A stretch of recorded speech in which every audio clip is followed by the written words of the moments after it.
Hi friends, welcome to mom's kitchen. చలికాలంలో మార్కెట్లో ఎక్కువగా కనిపించే ఉల్లికాడలతో ఎగ్ కర్రీ ఎలా చేయాలో చూద్దాం. దీనికోసం ఉల్లికాడలు 4 ఎగ్స్ 4 పచ్చిమిర్చి తీసుకున్నాను. వీటిని కట్ చేసి పెట్టుకోవాలి.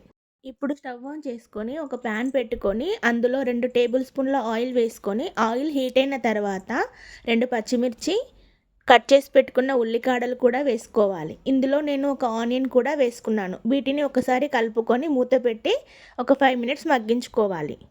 ఇందులో ఒక స్పూన్ అల్లం వెల్లుల్లి పేస్ట్, కొద్దిగా పసుపు, రుచికి సరిపడా ఉప్పు, 1 టేబుల్ స్పూన్ కారం వేసుకొని కలుపుకోవాలి. స్ప్రింగ్ ఆనియన్స్లో చాలా హెల్త్ బెనిఫిట్స్ ఉన్నాయి. ఇందులో ఫైబర్ ఎక్కువగా ఉంటుంది. ఇది వెయిట్ లాస్కి చాలా బాగా పనిచేస్తుంది. మనం వేసిన మసాలాలన్నీ ఫ్రై అయిన తర్వాత ఇందులో కొద్దిగా వాటర్ యాడ్ చేసుకొని బాయిల్ చేసుకోవాలి. ఇందులోకి ఎగ్స్ని డ్రాప్ చేసుకోవాలి. ఎగ్స్ బాయిల్ అయిన తర్వాత ఇంకో సైడ్ టర్న్ చేసుకొని ఉడికించుకోవాలి. ఎగ్స్ ఉడికిపోయిన తర్వాత ఇందులో కొద్దిగా కొత్తిమీర యాడ్ చేసుకొని స్టవ్ ఆఫ్ చేసుకోవడమే. ఎంతో సింపుల్ అండ్ హెల్దీ ఉల్లికాడల ఎగ్ కర్రీ రెడీ. మీరు కూడా ఈ కర్రీని ఒకసారి తప్పకుండా ట్రై చేయండి. Please like, share and support. Thanks for watching.